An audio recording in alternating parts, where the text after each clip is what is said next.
Good evening. Welcome to the Thursday edition of the Hawg Talk podcast, presented to you by Vision Exteriors. Coming to you live from the Sterling Soap and Roastery Studios, part of the Believe in Buzz Radio Network, where you can hear us each week on 106.7 Buzz 2 in Central Arkansas.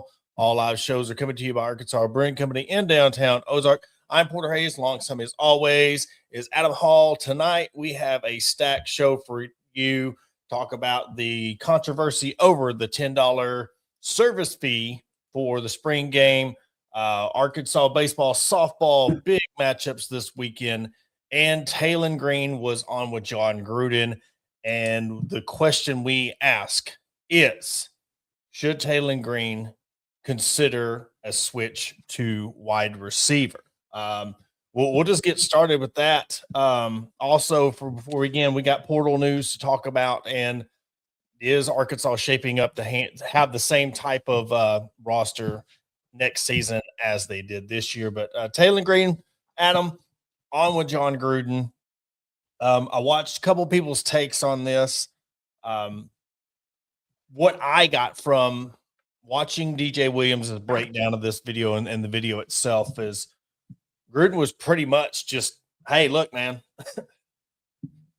you have the metrics, you have the numbers, you have all the skills of somebody who can transition to a wide receiver in the NFL, and he pretty much shut it down. What was your takeaway from that? And do you think Taylen should consider consider switching to wide receiver? I think it should be considered, but at the same time, I mean, if he wants to stick to his guns and stay at quarterback, I mean, I'm okay with that. It's obviously, his choice, his career. I don't see, and this is no knock on Taylen Green, and if I'm wrong, I'm wrong. I don't see Taylen Green being a starting NFL quarterback. I also don't know if I see him being a starting wide receiver in the NFL, but that's just because we've never seen it. Yeah, it can be done. I think he would have better luck getting on the field as a wide receiver than quarterback, but I just don't see him having a NFL career as a starting quarterback. Yeah, and that's the thing. It's like you have somebody in John Gruden's pretty much telling you, I've dealt with offenses. And you look at the talent that came out of last year's draft and how many of them had successful years last year. How many quarterbacks are going to be in this year's draft, and how he's, evaluating the tape, and he's being nice. And again, there's a difference when you're saying no knock, but yet you're kind of telling somebody what you're seeing. Not everybody's going to be a good quarterback. Not everybody's a great quarterback. Not everybody is a good football player. You could be a good college quarterback or good college player, but not transition to the NFL. And it's no knock. And I think that's what happens is sometimes in a society today, we get walk on eggshells, or we're too afraid of hurting people's feelings when it's the truth. It's different if you're just being outlandish and being ignorant and saying, oh, you suck. But if you're looking at his transition, he did not progress in year two against under Bobby Petrino. Yes, he is great with his legs, but there was a lot of throws that he still couldn't make. Mm-hmm. Can't throw the deep ball, cannot throw on the run. So there's things when you look at what it takes to be an NFL quarterback, you have to be an elite college quarterback. You weren't even top half of your class in the SEC as college quarterbacks. Yeah, you put up the numbers. Your offense put up numbers. But when you really watch the tape, and DJ Williams watched his breakdown, I mean, there's a lot of times I'm iffy on him or not. Don't agree with everything he says, but I think he was spot on from what he was saying about Taylen Green and his throws and the progression. And when you have somebody telling you straight up, like, man, hey, look, it'd be nice if you would consider it. And I think he could have skated around it and said, yeah, I'd consider it. But how he stood 10 toes down and was like, no, it's not even the consideration. I thought that is not a good look, because you've got to go through these progressions and these interview processes, and how many people are watching that interview because when you're in their interview room and you're listening to them, of course, you're going to be buttoned up. You're going to have the PR. But when you're on a raw interview setting like that, they're seeing more of who you are in that type of setting opposed to who you are when the draft process comes around. Mm-hmm. And Transplanted Texan, to answer this, is it possible that he was being told things about the quarterback game by coaches and refused to implement them as well? I mean, that's a strong possibility. We've had issues, or say he's had issues with Reed's progression for more than one season. It wasn't something new, and it was nothing that really seemed to develop. Or if there were sightings of it, you get a little glimpse like, okay, it's finally clicking. It's this, then Talon of old would come out. So I think that there's maybe a mental barrier there when it comes to implementing these things. And we live in, I wouldn't say that Bobby Petrino was a yes man by any means, because we all know that he's not. But there was something missing there. I just look at it like, if playing professional sports is what I ultimately want to do, I'm going to do whatever I need to do to stay relevant and stay there. If that means I need to switch positions, that's what I'm going to do. It's one of those you have to kind of, I don't even know the phrase I'm looking for. Basically, you have to kind of suck it up and you got to grow up. Set your ego aside for a minute and realize, swallow your pride. If I want, swallow pride. If I want to be a professional athlete, I've got to put it all aside and make a change. Because, there's not a whole lot of quarterbacks out there like Brandon Allen who can find a new team or find a team for every year or two, as long as he has. Or even if you go into some of the other backup quarterbacks in the NFL, I think like one I'm thinking of is Josh Johnson. He's been at Baltimore. I think he's the one that's been on like almost every team in the NFL, or 19 or 20 of them, or some ridiculous number. But there's these guys that are career backups, and that's perfectly fine. But I don't know. If I was given this opportunity, kind of like Felipe Franks did, I would look at switching positions, because Felipe Franks, I mean, he's not on the field every single game, but he's still making roster. And how much do they make a year? What, 400, 500,000 a year? More than that. And then when you get to the part where you're considered a veteran and you're getting the league minimum, I mean, you're getting 2.5 mil or something like that. So he's got to swallow his pride. Yeah, I mean, I'm looking at practice players. Practice players for a full 18-week regular season get $234,000. And you could get up to $396,000. See the comment, not recognizing it. Good try, Greg.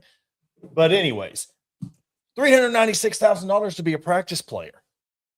To me, it's like you're talking about swallowing your pride. When you get to the point of, I understand you're going to go try to do this, but you at least have to consider it when they're telling you pretty much, if you consider the change, somebody might draft you. Look at Matt Jones.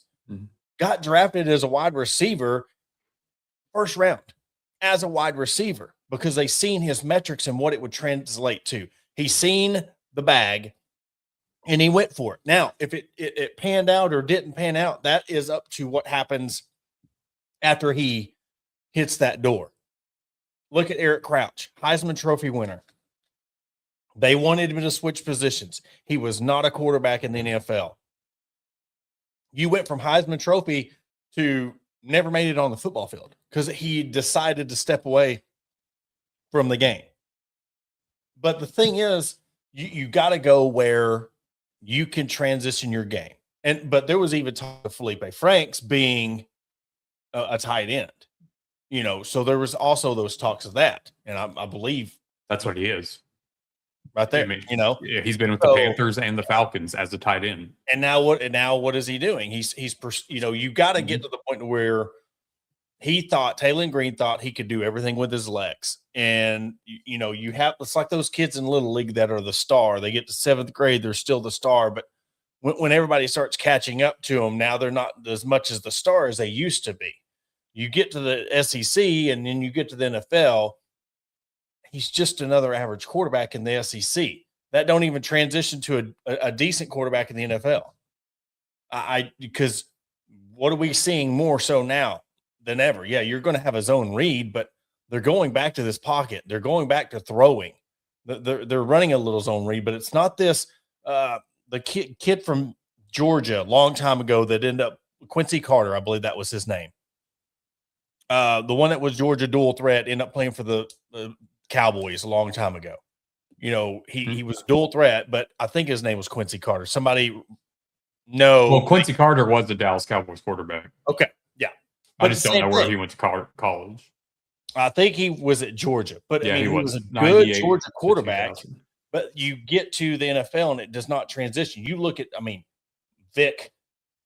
You could go Lamar Jackson, Randall Cunningham. You have to be a freakish athlete to be able to transition that. Jalen Hurts can be considered a good quarterback now, but look at Tim Tebow, one of the greatest college quarterbacks of all time, flamed out in the NFL when it comes to being a quarterback because his game didn't transition. So that's where I think Gruden's like, okay, we've seen 150 of you come through the college ranks, and and there's other people who feel like you should try at least to go to the wide receiver. And again, 42.5-inch vertical, 6'6", 230.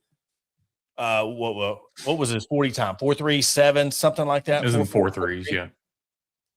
Why not at least give it a shot if that's going to get you drafted and give you a chance to pursue your dream to get to the NFL? If I'm a team that's looking at him and we have a conversation and you can't, hey, I'm going to draft you as a quarterback, but you're going to be, you're going to work out as both. We're going to see what works better, whatever, you're going to come to our system. If he won't back off that, no, I'm not going to work out at wide receiver, then I'm not drafting you. Yeah. And this is the biggest thing. And this is, we don't have to put it up on a poll, but it's tough because I know it's his life and it's his decision. But at what point does it go from his life to his decision to, is this a form of entitlement? Is it a form of you're just that stubborn that you're going to go the route of I'm going to try to make it as a quarterback? That Kurt Warner deal, where everybody told him he'd never make it. He's a grocery bagger. He's an arena football star. And then he goes to the Super Bowl. We see these caveats of these one-off situations where people make it. And yes, it does strive people to do their best. But at some point you got to be like, okay, they're giving me an opportunity to get to the NFL. Why not give it a shot? Mm-hmm. You can always retract back and be like, okay, this isn't working out. I want to try to be a backup quarterback. Greg was talking about Tyler Wilson. Tyler Wilson, another one that, dude, he got thrown into the fire in college ranks, and then he went to a crappy team in the NFL and just got his brains beat in. That's what happens when you get drafted to crappy situations.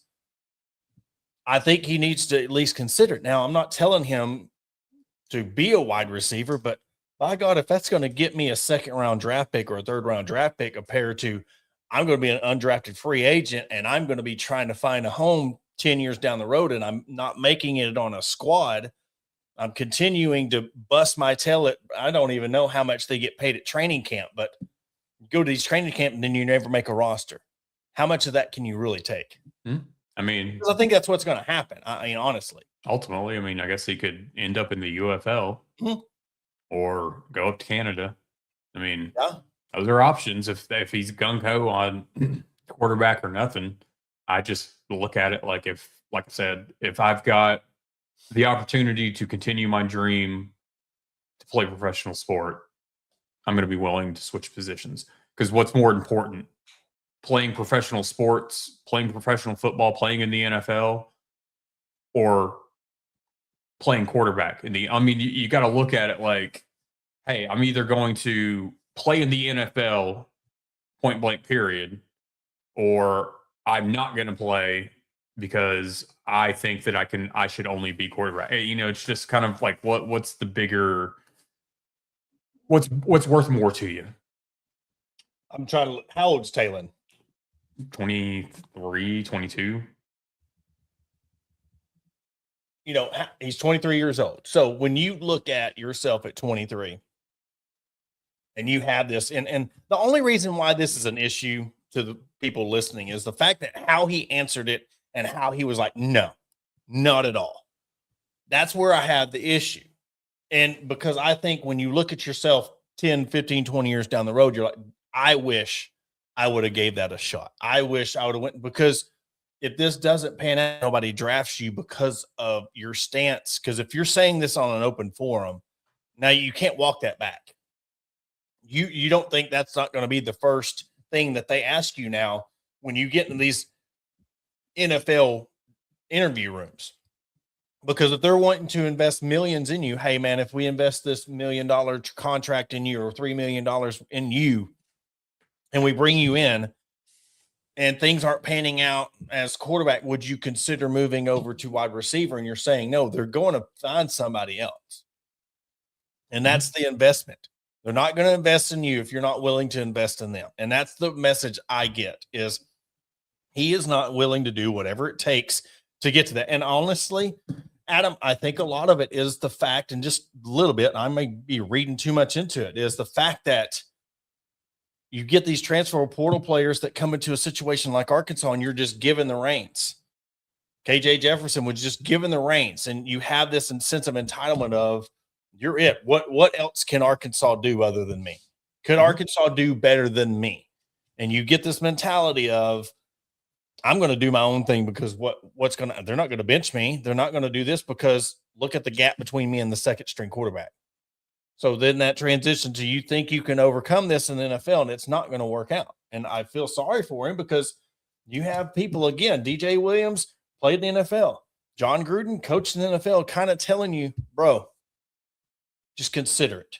And if he's not willing to consider it, I think that's not going to look good on draft day. And we're going to see him being in UFA, undrafted free agent, and signing on some kind of roster spot somewhere else. I would just look at it like, hey, say that you're willing to look at being a wide receiver, whatever, just to get your foot in the door with a team. And then you get into training camp, get into practice, and then show them if you're better at one or the other. I mean, it's just one of those, like, get your foot in the door and then figure it out. But just going in gung-ho on, no, this is not going to happen. All right, so you don't want to be a team player. Got it. That's all I needed to know. Yep. Speaking on football, and this is going to be our next topic, is spring game. There was a little bit of controversy come up about the spring game and how much it costs to get in. Should they even be paying it all? And I'm going to pose the question, would you pay the $10 if you didn't want to sign up for the Razorback Foundation emails, if you didn't want to be spammed? Would you pay the $10 to go to the spring game? Would you pay the $10? If I was gung-ho, like, I want to go see this new coach, this team, and get a Justin Moore concert, if that's still a thing, sure. But you're now wanting to charge $10 to a game that's normally been free, or charge a minimum of $50 if you're an adult that's not a college student, to sign up for the Razorback Foundation. Here we go. Hunter Yurachek once again.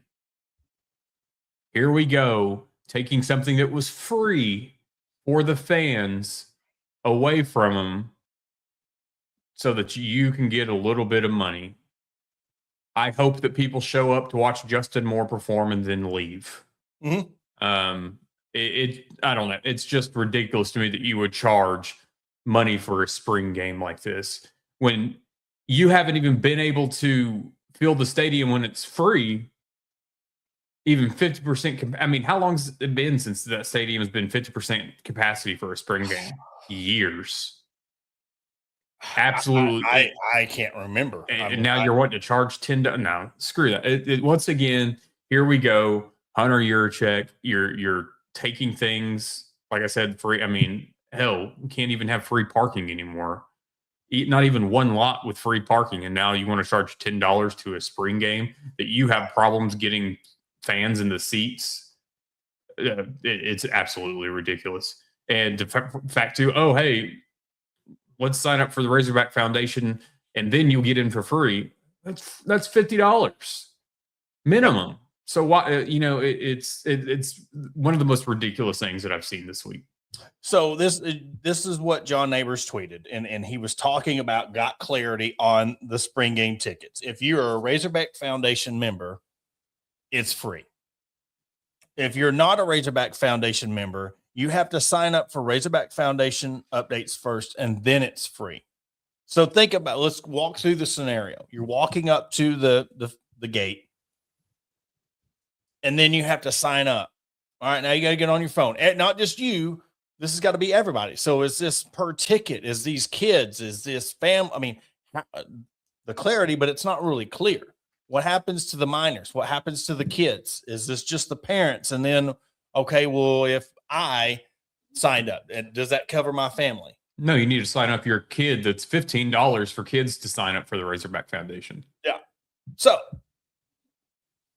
this is just to sign up for updates, is what this says. You don't have to sign up for the membership. This is you have to sign up for the Razorback Foundation updates. So spamming emails and text messages and stuff. It's a marketing scam. Yes. I thought it was like you had to get a membership. Yes. Well, and this is going off of what he said. But even if it's this membership, how does that cover my family? So if I was to go to the spring game and I do this Razorback Foundation and I want to get updates, it's free. But what about the kids? But even if the hassle of it, it's almost like you're signing into you want to watch Netflix and I come to your house and I'm house sitting and you have all the credentials wiped off your TV and I'm trying to sign in and I forget my password. That's the frustration when it comes to going up. You're trying to get signed up for this new thing and these updates just to watch the spring game. But it's so you can get a $10, it's almost like a $10 coupon for the free game. And if you're not a Razorback Foundation member and you refuse to sign up for the Razorback Foundation updates, then you have to pay $10 per ticket. And then he goes on further. If you walk up to the stadium and want to get them for free, they have a QR code you scan to sign up for Razorback Foundation updates. And if you flat out don't want to do that, you have to pay $10 for a ticket. And I'm with you, Adam. I think this whole thing is ridiculous. If we were in a different era of Razorback football, if we were in a different era of our athletic director not wanting to embrace NIL, he wants to run this raffle to the ground. He wants to do all these idiotic things, but he wants us to pay $10. And then we are kind of in a way a victim if we say no. And this is where I will disagree with Neighbors. He's saying, I would pay the $10. It's worth it, in my opinion. It's not about, is it worth it? It's the principle of you're going up there. I'm sure parking's free and we're giving you this, but you're going to see a glorified practice. It's not even, if this were to be like, hey, we're going to do a scrimmage game against UAPB or the opening game, and you want to do it, I could see that. But this is a glorified scrimmage that they're not going to tackle. They're going to be barely doing this, doing that. And to me, it shouldn't even be an option. Let people come see these people for free, especially you're coming off a 2-10 win season, new coach, new players. We don't know what we're going to get. If this was a good team, then maybe. But no, again, like he's done all year, his whole thing. Read the room.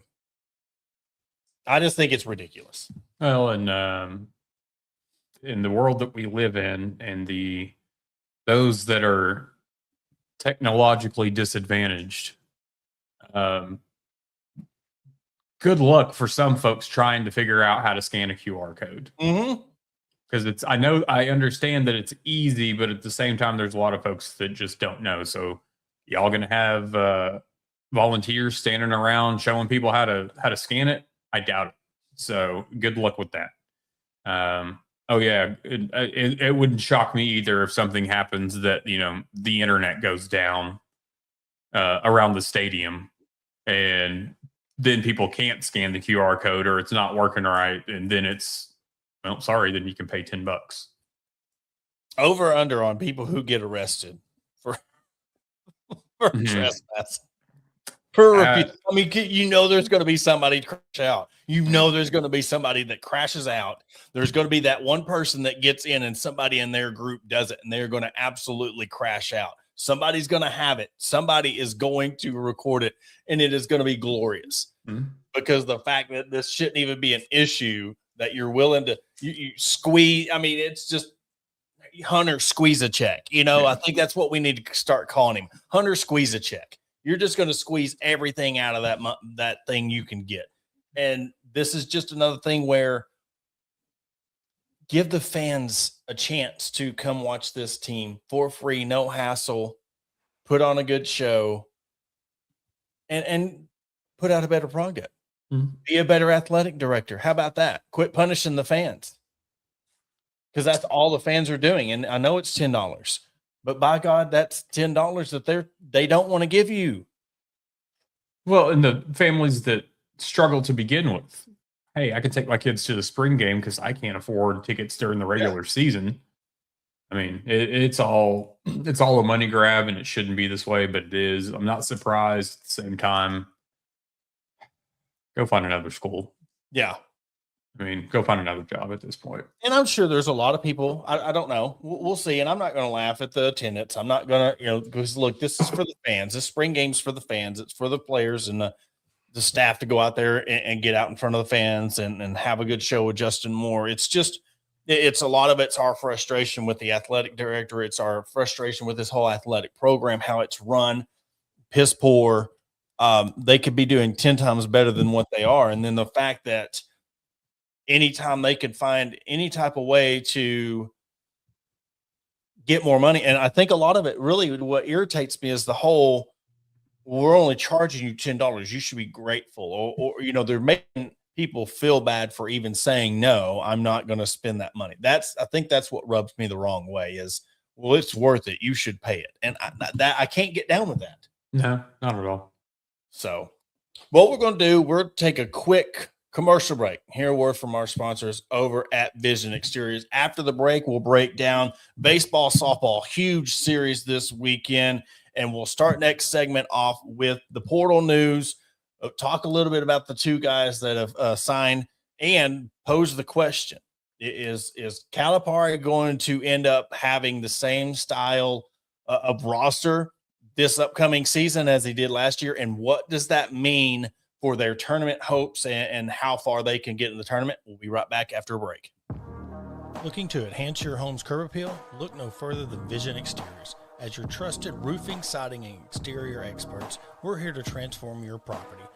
Our skilled team ensures your job is not only functional, but also aesthetically pleasing.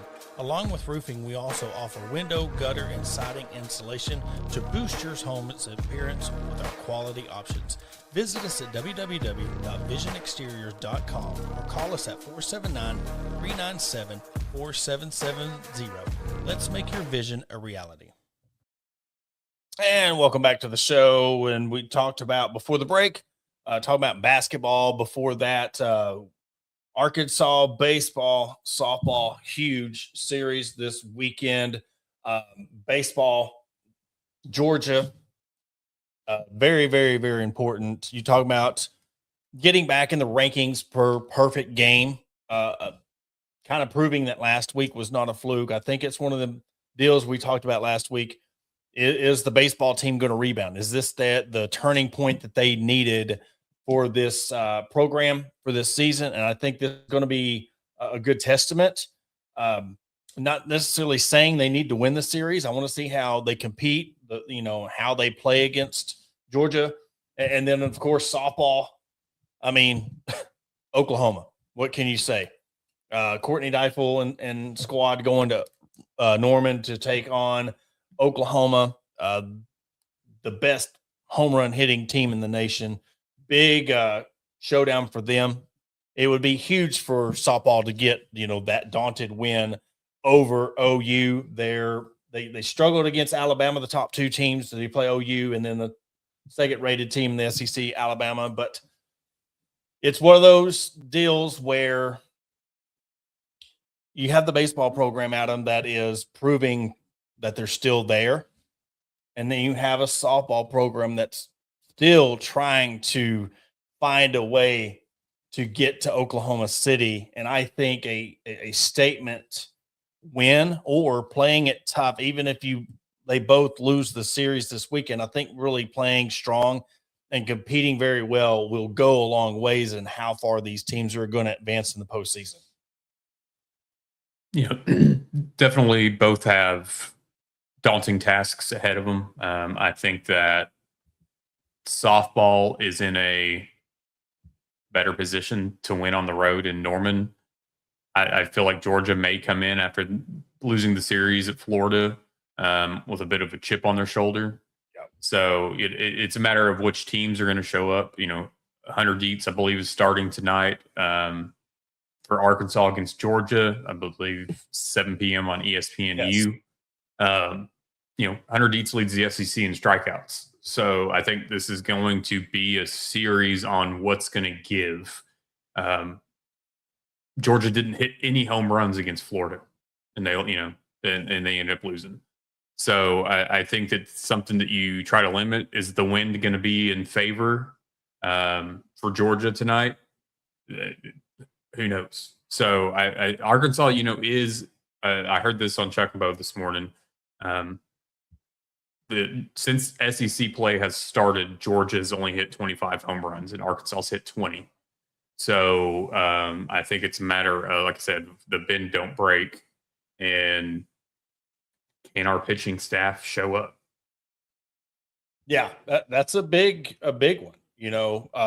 On the mound tonight for Georgia, Joey Balchko, 6-1 on the year, 3.38 ERA. He has 49 strikeouts on the year, giving up 2 home runs and 21 walks. And as you said, 100 Dietz for the Razorbacks, 3-2 on the year, 3.61 ERA. He struck out 78, and he's only walked 17. So strategy-wise you're getting into these Friday guys. And for Georgia, you have 1, 2, 3, 4, 5, 6 of your 10 guys, 9 guys hitting over 300. Arkansas has Carter Rutenbar at 342, Cam Kozels 308, and Damian Ruiz, who is back in the lineup at 327. So, yeah, batting 327, but this is the first time he's back in the lineup tonight. He is listed in left field, so he will be playing. Let's see what kind of impact he has. I know coming back, throwing him right back into the lineup against Georgia, it's going to be a lot to carry. But if we needed him, more importantly, with his bat, now's the time. And he played in the last series. What's that? He played in the last series. He Okay. came back, so this won't be his first one, but him being back definitely helps. But yeah, like Matt says here, keep UGA in the park and just make contact. That's I think home runs or the lack of home runs in this series will be huge. Yeah.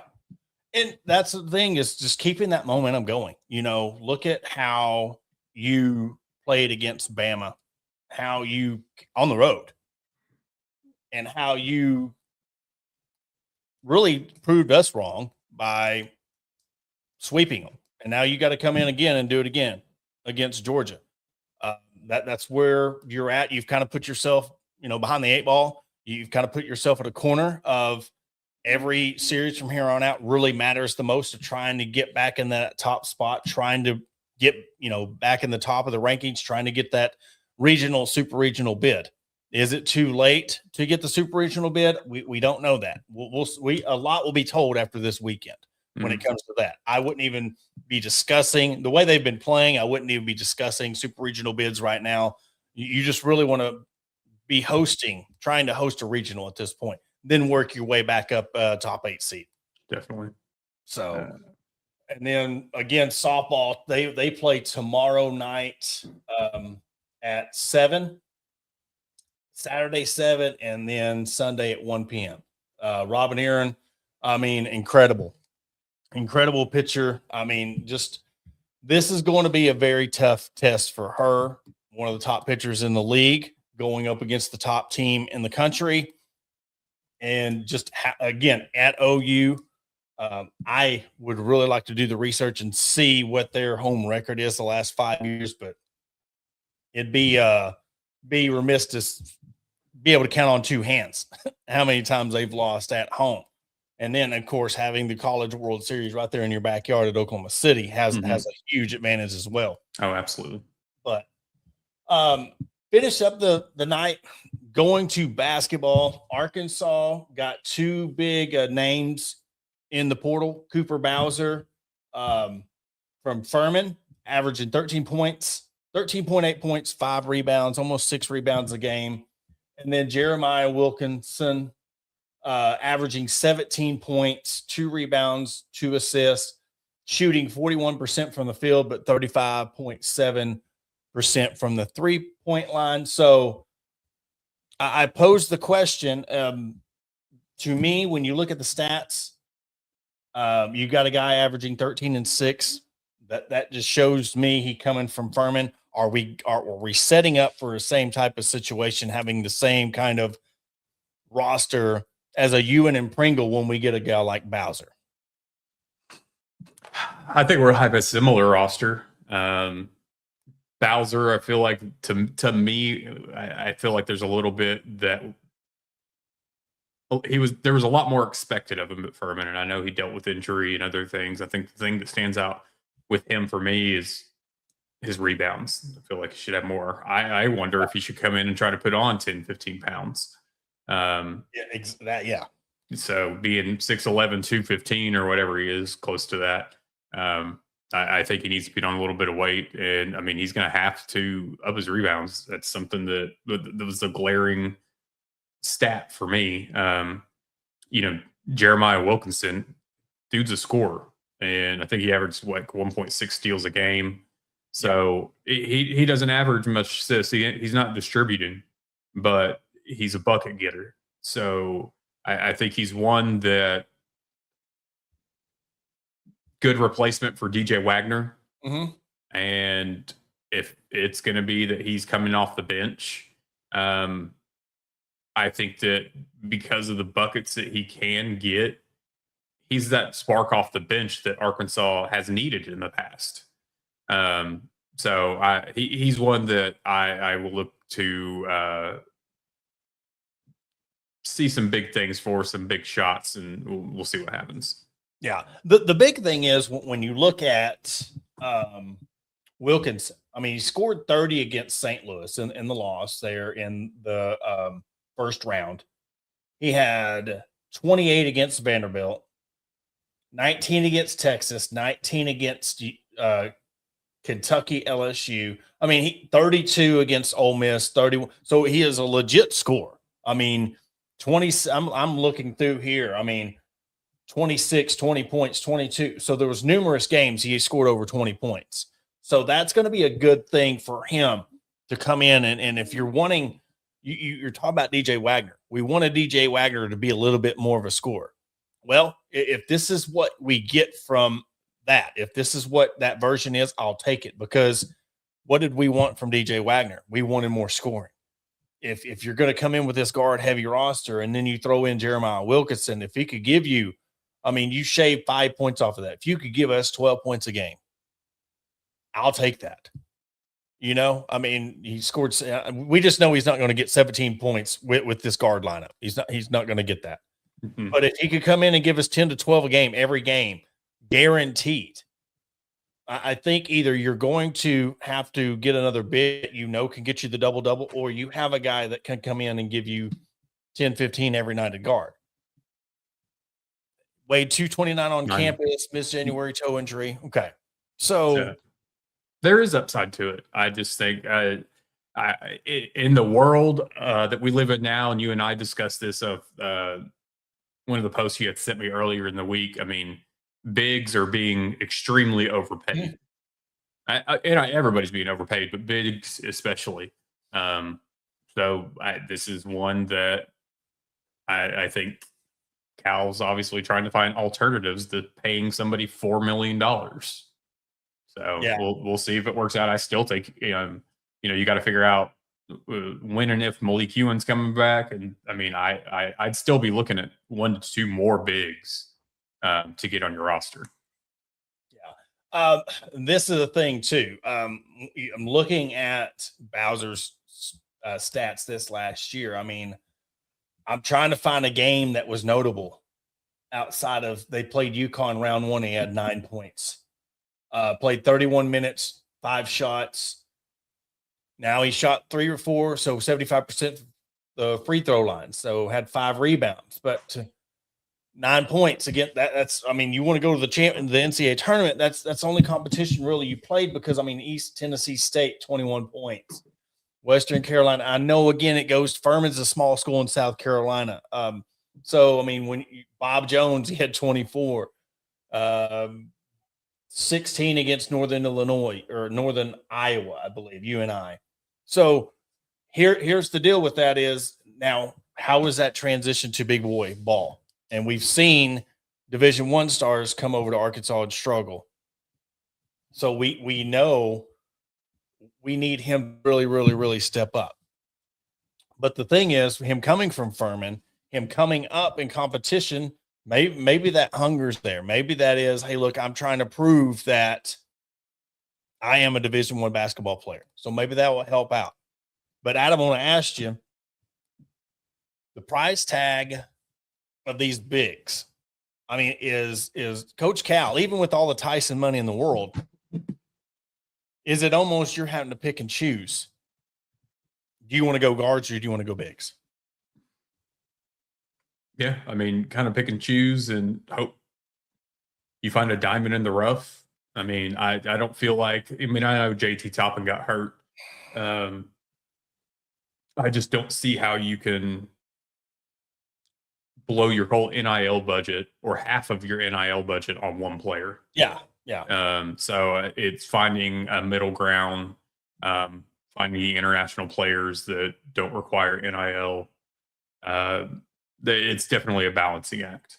So I don't think there's a true answer because, I mean, obviously coaches are figuring it out, whether it's a dominant big with good guards or great guards with an okay, it's kind of pick your poison, if you will.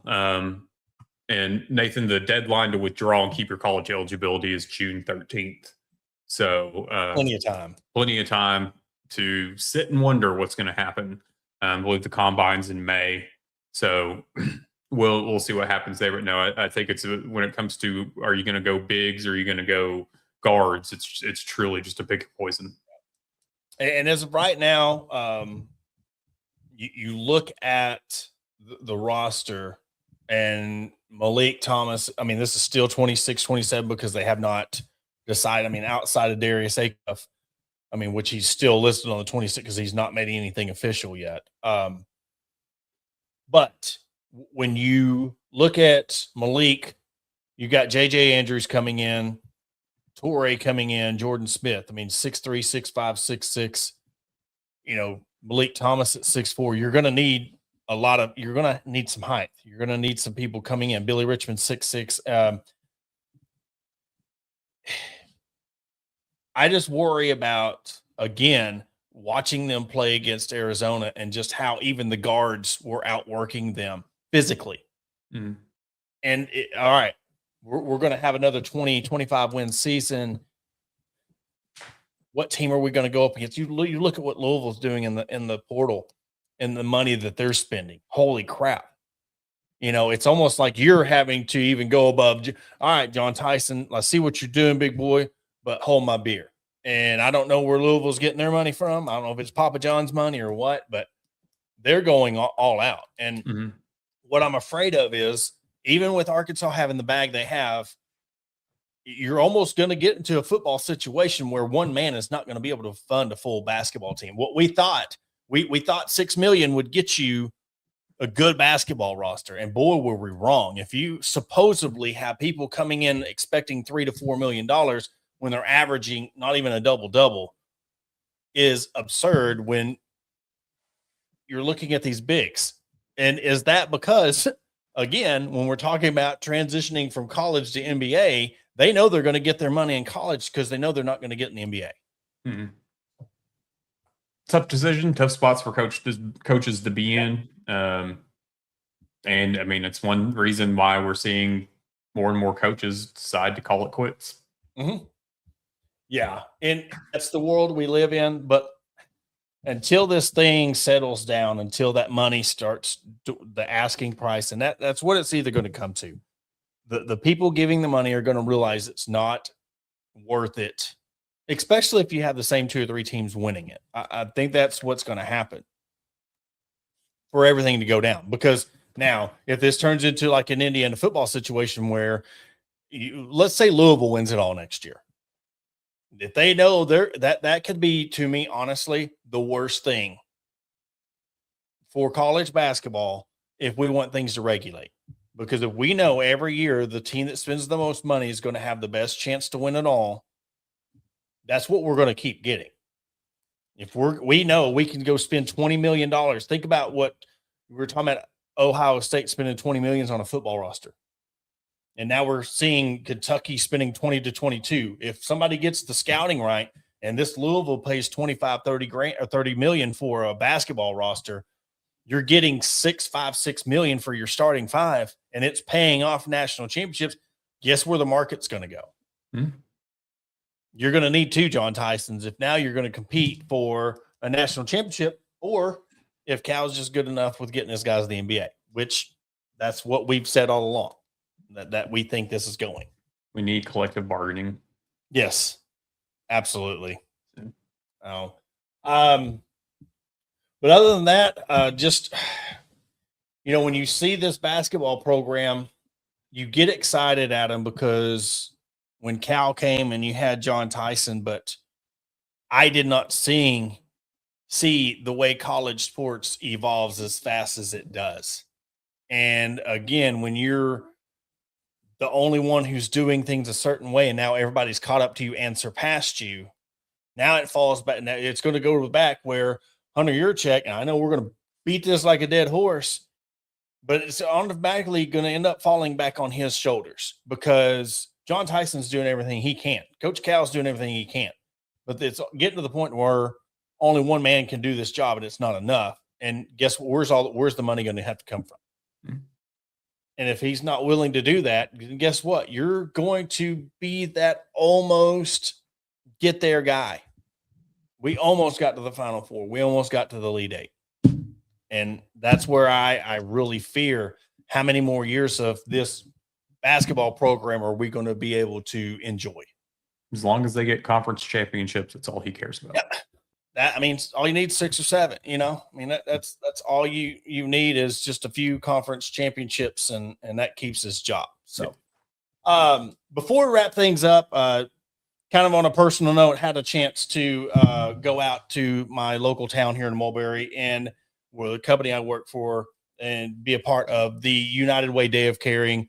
Go to Mulberry City Park and help out for their Day of Caring. So I want to give a good shout out to the United Way of Fort Smith. Had over 800 volunteers all throughout the River Valley. And I think the coolest thing is the fact that I got to come to the town I live in and help with the gardening project. I helped de-weed a flower bed, but it's little things. You didn't have to go to Fort Smith and do these things in town and be a collective deal. You got to choose where you wanted to go volunteer. So shout out to everybody who was a part of that Day of Caring today in the River Valley.